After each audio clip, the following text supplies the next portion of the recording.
Some dare call it conspiracy.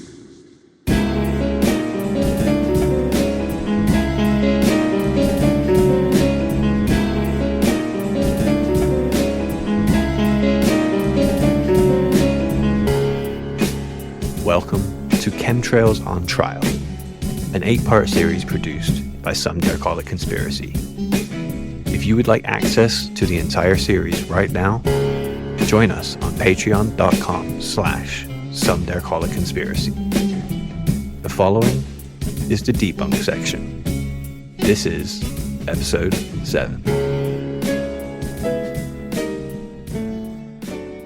So, I don't know if you recall, but chemtrails have been spoken about at the United Nations. And again, this is a bit of a smoking gun. Why would the United Nations even talk about chemtrails? And the simple answer is, well, they didn't actually. They didn't. It wasn't a United Nations meeting at all. It was a meeting that was, she basically, this is Rosalind Peterson, basically. She's talking about weather modification and programs. This says there's 50 of them across the USA, and this is always presented as 100% proof of chemtrails. Like the United Nations heard of it. This is a woman from she's the president, for Christ's sake, of the Agriculture Defense Coalition, and she's giving a speech at the United Nations.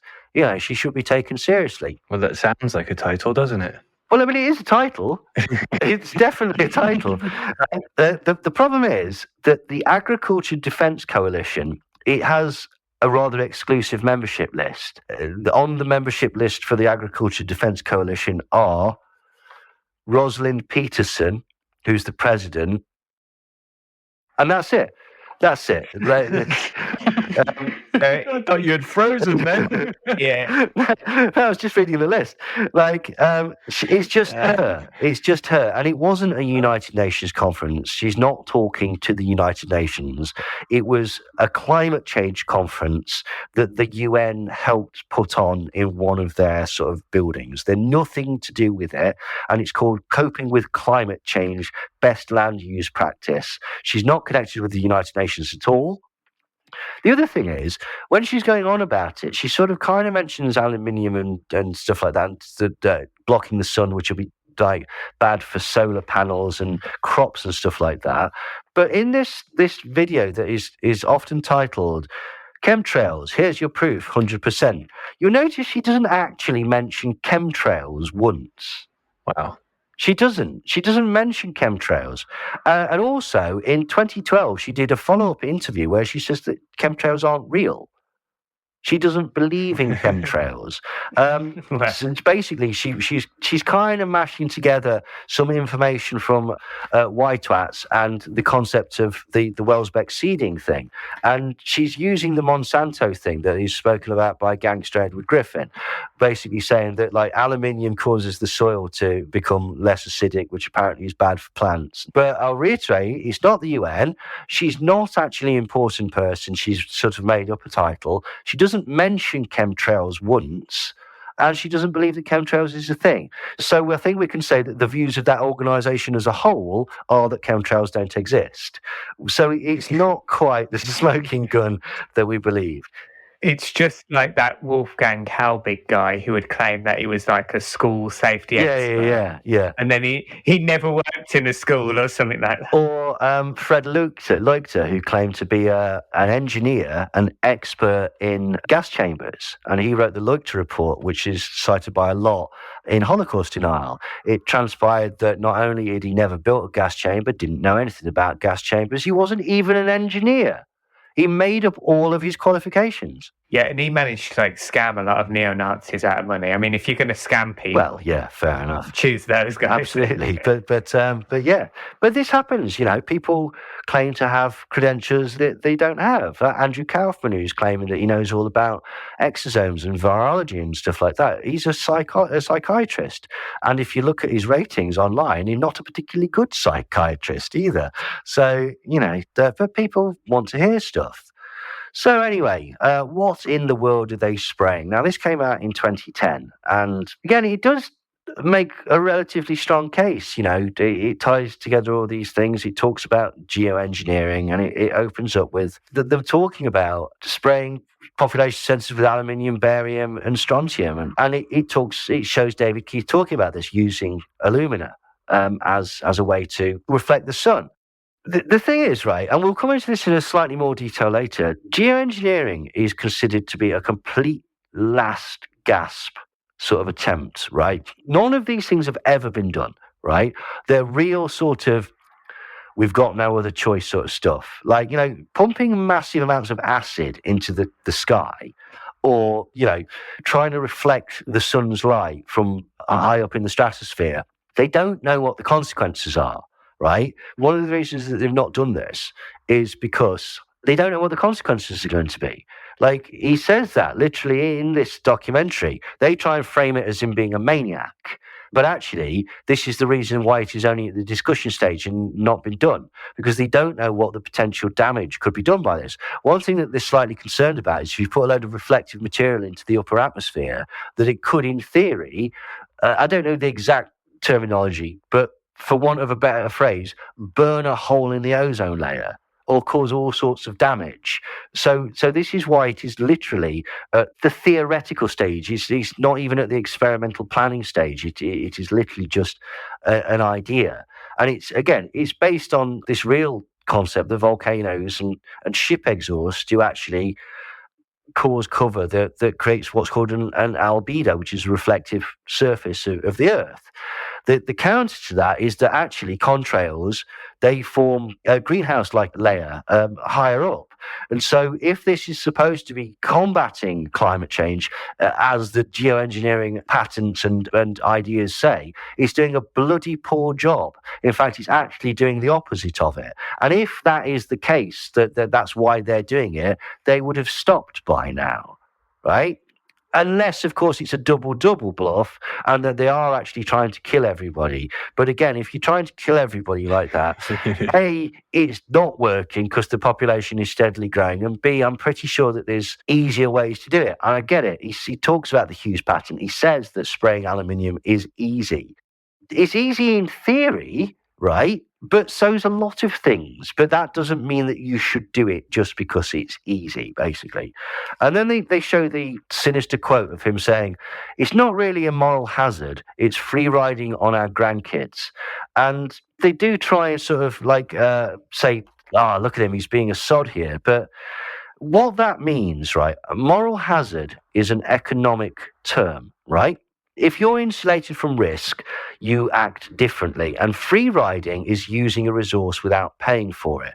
So basically what he's saying is the moral question of using geoengineering might come into play, because if we think that we're not at risk, what we might be doing is free riding our grandkids. So what he's saying here is if we don't look at the problem of climate change now, and we assume it'll be all right because geoengineering can sort this out in the future, and then we discover that geoengineering can't sort this out in the future, then basically we're going to put this all on our kids.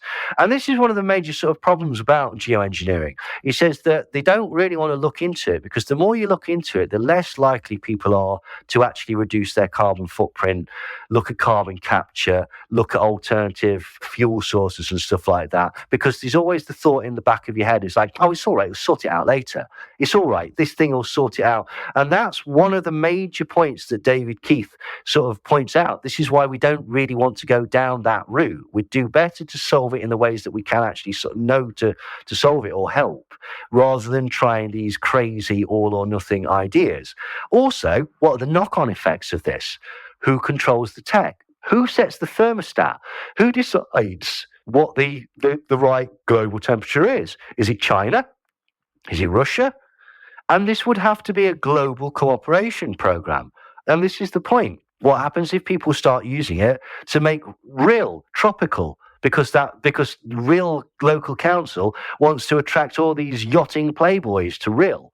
Okay, what's to stop them doing that? Right? These are all questions that are actually taken on board. He says, I've got pages and pages of technical risks, some of which we don't know very much about, some of which we know more about. And then there's a set of political risks to do with the fact that we really don't have any system for governing these technologies, for making the decisions about how they will be implemented, and to resolve disputes between nations about that. The main reason that there has been an unwillingness to research these topics is because of concerns that if we talked about solar geoengineering, it would take away the incentive to actually cut emissions. So this is the point. And what he's saying with that quote is that if we do need to look at something, otherwise the problem is we're putting our grandkids into a position where they might have to do one of these stupid geoengineering things because they have literally no option. Right. But the film frames it in a completely different way, to be quite honest. So when they think that this is a gotcha, like, so putting 10 megatons of aluminium into the sky would have no health impact, and they're showing the in vitro toxicity of aluminium particles in rats and blah, blah, blah, and they think that's a massive gotcha. That's why they're not doing it, because there's the massive potential for health problems and for outfall and for all sorts of things that we don't even know. It's a literal Pandora's box. And so we'd be far better to do carbon capture and try and reduce emissions and try and look at renewable energy rather than just go, we can use this in the future, because the solution might be worse than the actual problem, basically. But this is well known within geoengineering, and this is why it is basically a completely theoretical idea. It's not been done by anybody, and there's no plans to do it, basically. So that kind of defeats a lot of it. I mean, when Michael Murphy says, the thing that shocked me was they had all the benefits of these programs and the risks, and the benefits were just cooling the planet.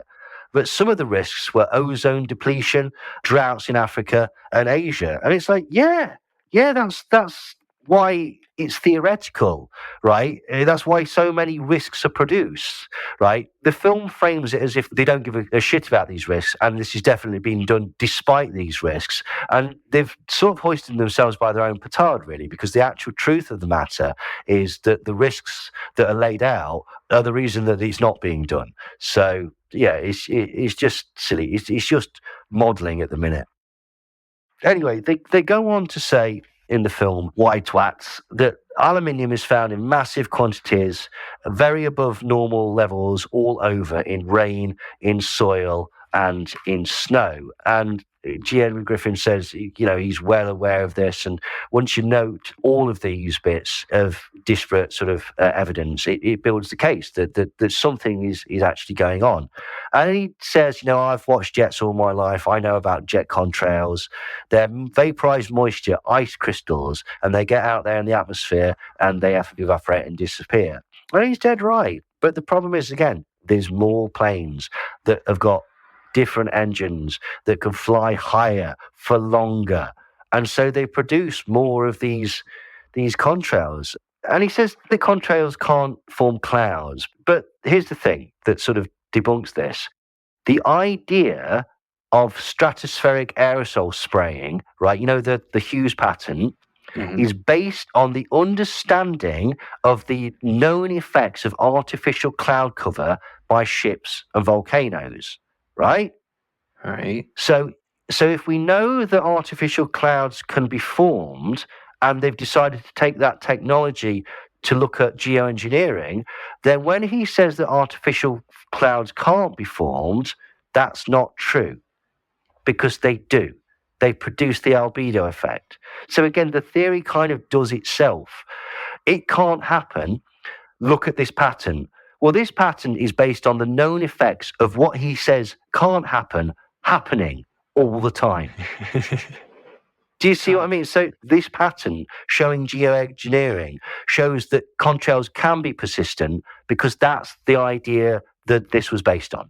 That's the point. Yeah.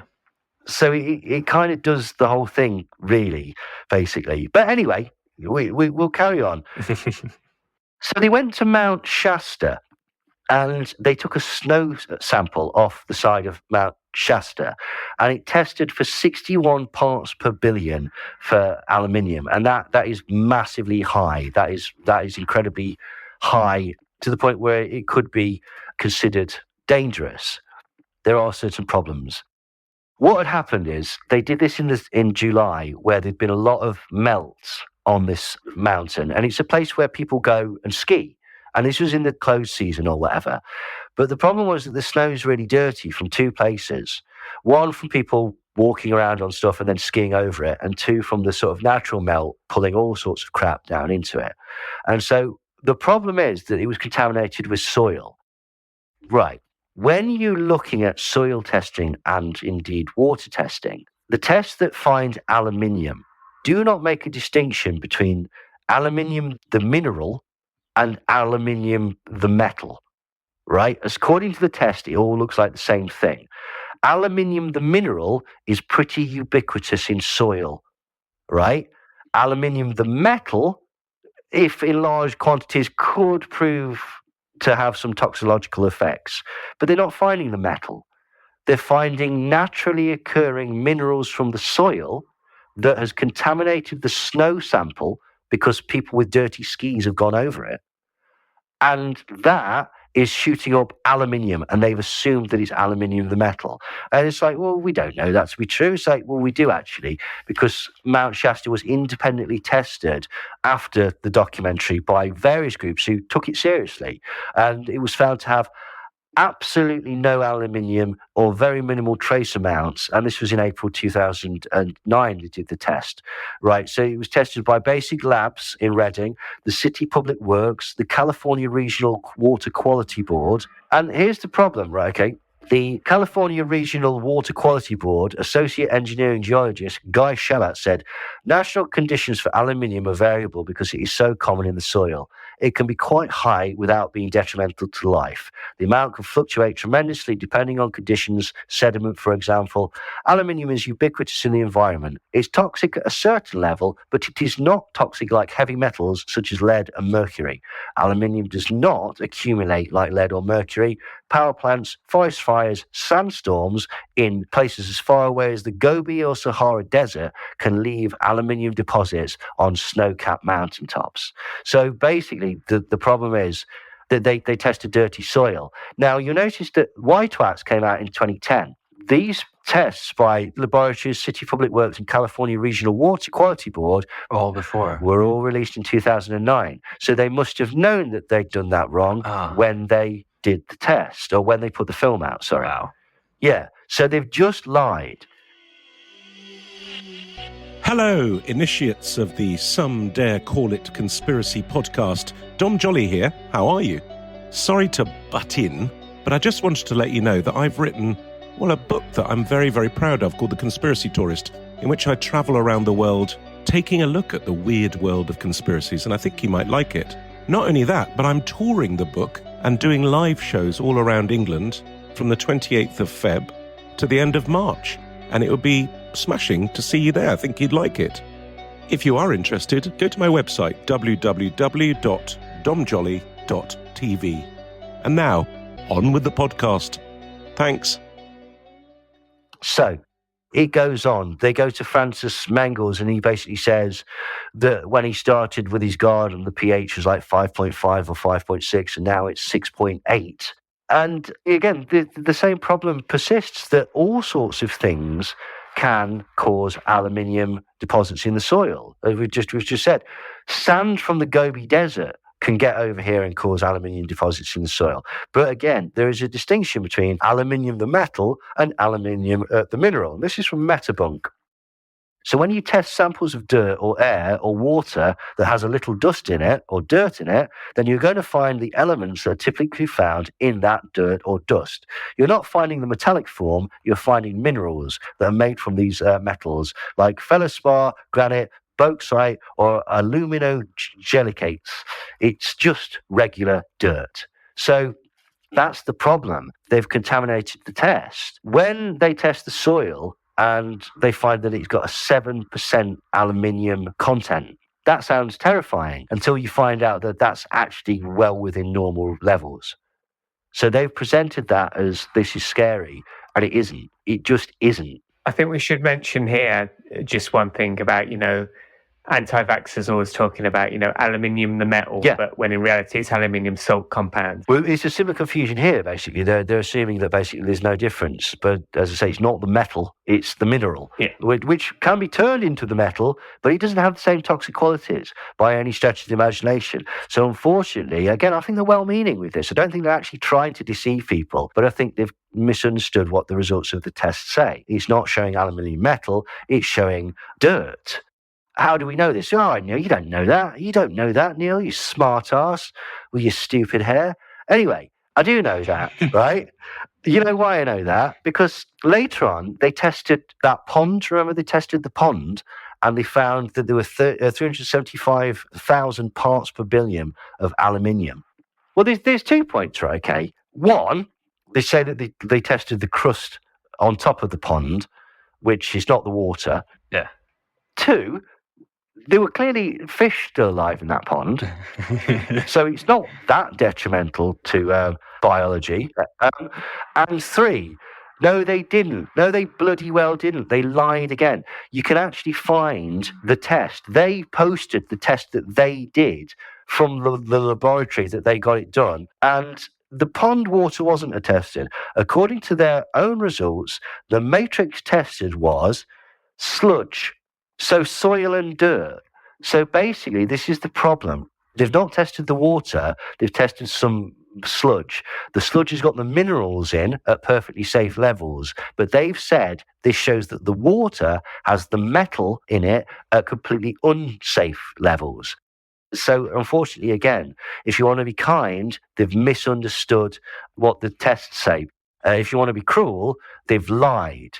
Now, there is some evidence that they might have lied, because you remember they got that Dr. Lenny Time on, and he said that basically, I think that the major toxin in these chemtrails is aluminium. Aluminium is very specific, nasty in biological systems. It takes that site and it never lets go. It shuts down the site. And this is embarrassing because it transpires that in 2011, Jay Reynolds of Metabunk contacted Dr. Lenny Time and found out that his name's actually Leonard J. Schussel, and he's a real PhD in chemistry, but he's not happy with the White Twats film because he thinks that it completely misquoted him. He said there is no causal connection that can be shown between snow, water, or dirt samples and contrails seen in the sky. The test could not show any connection. Anything released would fall hundreds of miles, if not thousands of miles away from where it was sprayed. Aluminium oxide is inert and harmless, and it takes the form of bentonite clay. And here's the thing. He uses bentonite clay, which is a type of clay infused with aluminium oxide. He uses it to remove toxins from his body. He purposely ingests this stuff, which apparently in the film he's saying is desperately, desperately bad for you. So they've totally taken what he said out of context and made it look like this PhD in chemistry has said that there's a connection. But he reiterates that he doesn't think that spraying drives changes in pH in either water or land and has absolutely no bearing on the aluminium content in soil. So their major expert from the film, they misrepresented what he said. They lied in the film. And this is one of when people still go back and say they've done tests, they've done tests, they found aluminium, they found it in the water, they found it in the snow. They're 9 times out of 10, they're referring to the tests done in the White Twats film. And so that somewhat undercuts the entire theory, by which I mean completely undercuts the entire theory, basically. But anyway, we'll go on. So they then start to say stuff like the rise in Alzheimer's is caused by the aluminium in chemtrails. Now, according to the Alzheimer's Society, at present, there is no strong evidence to support the fears that coming into contact with metals through using equipment or through food or water increase your risk of Alzheimer's disease.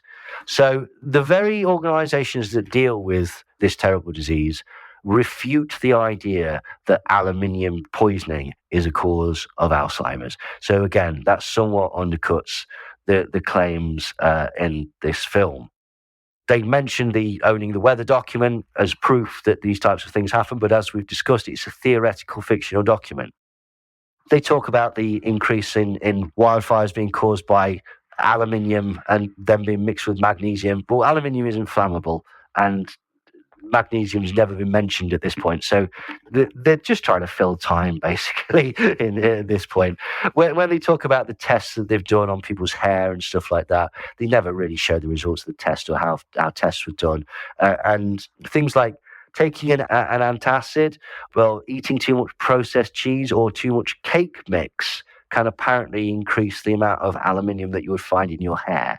So there's all sorts of things. And again, these aren't dangerous levels.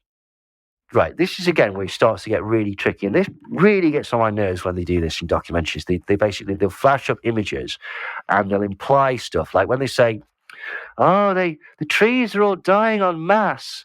They test them and they find aluminium, and they flash up an article from San Francisco Gate, and it says trees dying in West at record rate. So I went and found that article to see if it mentioned anything about aluminium poisoning. That article says the increase in trees dying is caused by the early snow melt, drought, forest fires, and an unusually high amount of insect infestations. So the article that they show has nothing to do with chemtrails. It's just something about trees dying, and there's an absolutely plausible explanation. Similarly, when they go to Hawaii and they see all the dead coconut trees, some botanist online pointed out, it's like, that's Philotopia katsura. It's a fungus. It's a specific fungus that only affects coconut trees, and you could tell that it's a fungus and not something that was sprayed onto the plants because only the coconut trees are affected. All the other trees are fine. And if it was being sprayed, then it would affect everybody, basically. So it's just nonsense. When Chapio says the idea that contrails is ice is laughable, that's just ice, that's condensation. You could talk to a second grader. Ice doesn't float in the sky. And it's like, my dude, cirrus clouds are ice crystals. It does. Now, what he's thinking is like, I've never seen an iceberg fly past. And it's like, no. Or ice cubes. Yeah, exactly. Like, no, you haven't. But you've seen it form and fall in the form of snow or hail. Yeah. And you know what those clouds are? They're ice crystals. That's what they are. So again, they're just talking crap, basically. Then the rest of the film is basically just filler. They go and meet all these people who believe in contrails, and it's like, yeah, good, glad, that's brilliant, that's marvelous. It really doesn't matter. Like when they start speculating about maybe it's they're trying to make the soil, completely acidic, so that you have to buy these Monsanto seeds. And it's like, would that really be that cost effective for Monsanto? Do you know what I mean? Like, that's a lot of effort that they're going to have to go into. How are they persuading all these people to do this? But especially as well, putting all these tanks of chemicals on all these planes is taking up space where you could be passengers or cargo. So, and you're just losing money. The airline would just lose money. Precisely. So why is Monsanto getting them to do it for it? Well, I mean, and the thing is that the concept of aluminium resistance, right, in seeds, is not a new problem. I found aluminium as a factor in soil fertility. And this was from the Botanical Gazette of the University of Chicago, volume 71. And it was from 1921. Right? Right. So the concept of aluminium in soil, like causing problems for seeds, it's from the 20s. It completely predates all of this. So again, they've taken an already known problem and they've basically just said this is obviously caused by chemtrails. They've just speculated on the connection now. There is no connection. None of the tests show what they think they show, and they can't link it to them. And even their major witness, Dr. Lenny Schusel, he refutes what is in the actual program. So yeah, it's absolutely ridiculous, to be quite honest. Going on to the evidence, all these pictures that we've seen, the pictures of planes with canisters seemingly full of chemicals, these various ones from the 90s and even going back to the 50s. These are called ballast kegs. What these are kegs that are full of water that simulate people moving around on a plane or turbulence. And they're there because it's better to do tests on plane with water rather than, a gaggle of real yeah, people. than a crocodile of 11-year-olds. Like, if you all just run to one side of the plane and we want to see if it'll crash. Like, there's a lot of potential collateral damage that happens with that. So, yeah. Again, this was a very, very revelatory bit of evidence for me. Yeah. Finding out what these tanks were. Yeah, because without the explanation, it's like, well, okay, there's planes, they've got tanks. There's got to be spraying something. Yeah, yeah, and I believe that for many years until somebody points out, no, they're ballast tanks. In fact, on some of them it says ballast tank on the side of it. And again, that could be a double bluff, but it is an established thing to simulate weight distribution, so it's more likely just to be the thing that they say it is, basically. Yeah. Now, interestingly, when Edward Snowden was interviewed by Joe Rogan, he said, in case you're wondering, chemtrails are not a thing. I had ridiculous access to all the networks of the NSA, CIA, military, all these groups. I looked, I couldn't find anything. So, Edward Snowden doesn't believe in chemtrails at all. There was actually a US Air Force fact sheet called Contrail Facts, right, that was produced in 1953. And it says contrails and persistent contrails have been understood since the 50s. And in this report, there's a gentleman called H. Appleman, and he produced a graph explaining the conditions, temperature, pressure, moisture required for contrails. And it's this same type of graph that is used by people like Deborah Sanderson and various other institutes across the world that track contrails. You can track and predict contrails, right? So this is the thing. We know the mechanism by which they exist. The earliest picture of a contrail was in 1940, and it's called Contrails over St. Paul's Cathedral. So this is a thing, basically. So DEFRA and Canada denied it. Well, yeah, of course they denied it. It doesn't appear to be a real thing. When Jim Mars quotes the KSLA reporter Jeff Ferrell, he tested water beneath the chemtrails to find high levels of barium at 6.8 parts per million, which is 3 times the safe level.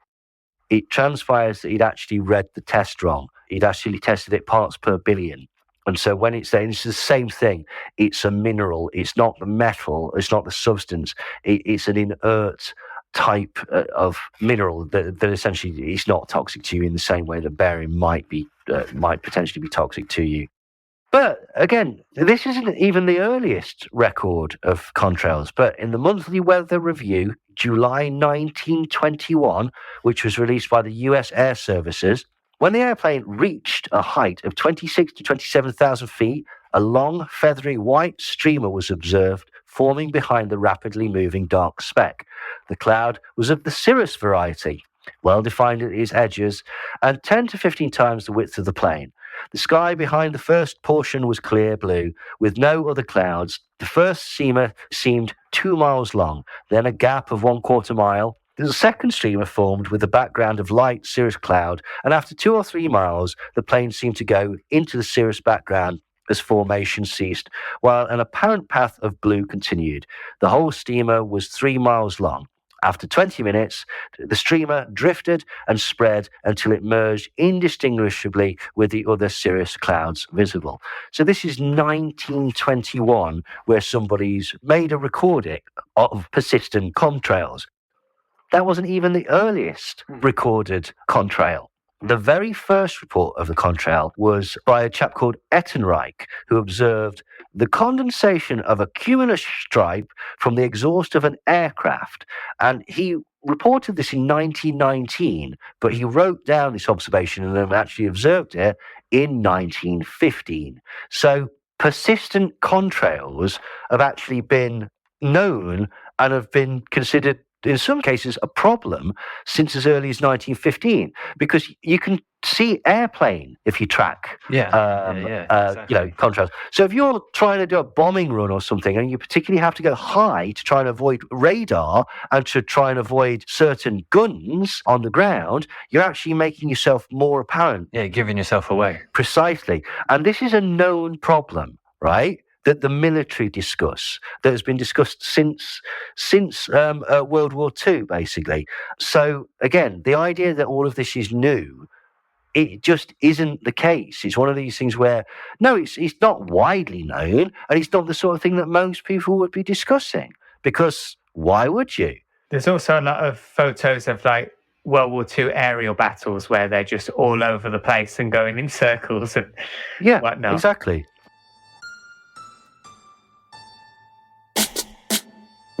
Thank you for listening to Chemtrails on Trial, produced by Brent Lee and Neil Sanders for Some Dare Call It Conspiracy. And don't forget, if you can't wait for next week, do join us on patreon.com/Some Dare Call It Conspiracy, where you'll not only be able to get the entire series right now, but also ad-free episodes, plus tons of other goodies, including my music, Neil's books, audiobooks of Neil's, and art by Nicholas Seagray. You can also find all our links at www.somedarecallitconspiracy.com.